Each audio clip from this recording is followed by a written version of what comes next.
एक राजा को किसी ने उपहार में बाज के दो खूबसूरत बच्चे दिए। राजा ने उन बच्चों को पालने और उन्हें प्रशिक्षित करने के लिए एक अनुभवी ट्रेनर को काम पर रख दिया। कुछ महीनों बाद ट्रेनर राजा के पास आया और बोला, महाराज, एक बाज तो बहुत सुंदर तरीके से आसमान की ऊंचाइयों को छू रहा है, लेकिन दूसरा बाज जिस दिन से आया है उसी दिन से एक पेड़ की डाल पर बैठा है और वहां से हिलता तक नहीं। राजा को दोनों बाजों से बहुत लगाव था। उसने राज्य में ढिंडोरा पिटवा दिया कि जो कोई भी इस दूसरे बाज को उड़ाने में कामयाब होगा उसे भारी इनाम दिया जाएगा। कई बड़े बड़े विद्वान और ज्ञानी आए, लेकिन कोई भी उस बाज को उड़ा नहीं पाया।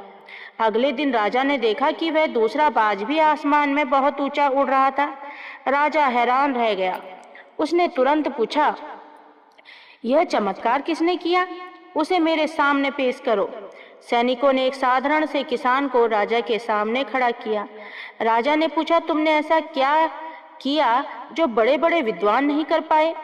किसान ने हाथ जोड़कर कहा, महाराज, मैंने कुछ खास नहीं किया। मैं बस उस पेड़ पर चढ़ा और मैंने उस डाल को ही काट दिया जिस पर वह बाज बैठा हुआ था। जब उसके पास बैठने का कोई सहारा नहीं बचा तो उसे अपने पंख फैलाने पड़े और वह उड़ने लगा। इस कहानी की सीख ये बताती है कि हम सब भी कई बार अपनी जिंदगी में कंफर्ट जोन रूपी डाल पर बैठे रहते हैं। हम बदलाव से डरते हैं क्योंकि हम अपनी पुरानी आदतों में सुरक्षित महसूस करते हैं। जब तक आप अपने आराम के दायरे से बाहर नहीं निकलेंगे, तब तक आप ये कभी नहीं जान पाएंगे कि आपके पंखों में कितनी उड़ान बाकी है। एक राजा ने अपने राज्य में एक प्रतियोगिता रखी। उसने कहा, जो कोई भी शांति को दर्शाने वाली दुनिया की सबसे बेहतरीन पेंटिंग बनाएगा उसे भारी इनाम मिलेगा। दुनिया भर के बड़े बड़े चित्रकार आए। आखिर में राजा ने दो सबसे बेहतरीन पेंटिंग्स को चुना।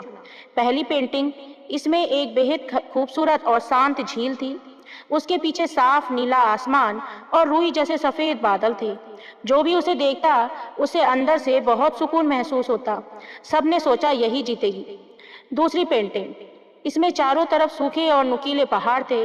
आसमान में काली घटाएं छाई थी, बिजलियां कड़क रही थी और पहाड़ों के बीच से एक भयानक तूफानी झरना बह रहा था।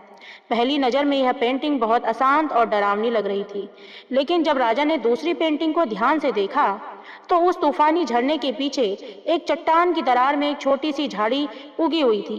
उस झाड़ी पर एक चिड़िया का घोंसला था और उस भयंकर तूफान, कड़कती बिजली और शोर के बीच वह चिड़िया अपने घोंसले में बहुत शांत और सुकून से बैठी हुई थी। राजा ने दूसरी पेंटिंग को विजेता घोषित किया। सब हैरान रह गए।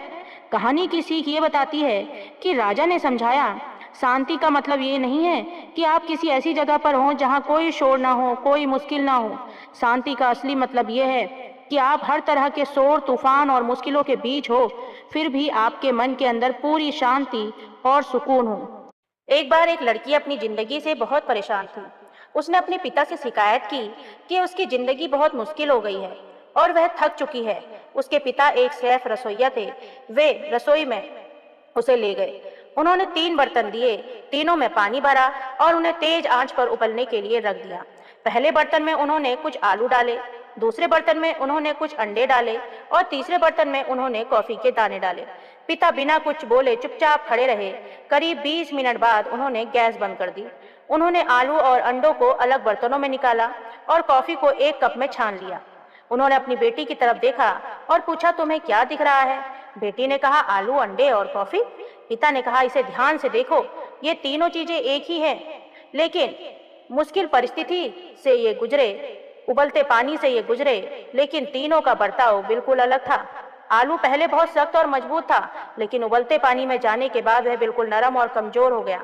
अंडा पहले बहुत नाजुक था, जिसके अंदर का हिस्सा तरल था, लेकिन उबलते पानी ने इसे अंदर से सख्त और मजबूत बना दिया। कॉफी के दाने सबसे अनोखे थे। उन्होंने उबलते पानी में जाकर खुद को नहीं बदला, बल्कि उस पानी को ही बदल दिया और उसे एक बेहतरीन खुशबू और स्वाद दे दिया। कहानी की सीख ये बताती है, जब मुश्किलें आपके दरवाजे पर दस्तक दें तो आपके पास 3 विकल्प होते हैं। क्या आप आलू की तरह कमजोर होना चाहते हैं, अंडे की तरह अंदर से सख्त और कड़वे बनना चाहते हैं, या फिर कॉफी की तरह अपनी मुश्किल परिस्थिति को ही एक खूबसूरत अवसर में बदल देना चाहते हैं? चुनाव आपका है। तो दोस्तों, अगर कहानी अच्छी लगी हो तो लाइक, शेयर और कमेंट करके ज़्यादा से ज़्यादा लोगों को ये वीडियो शेयर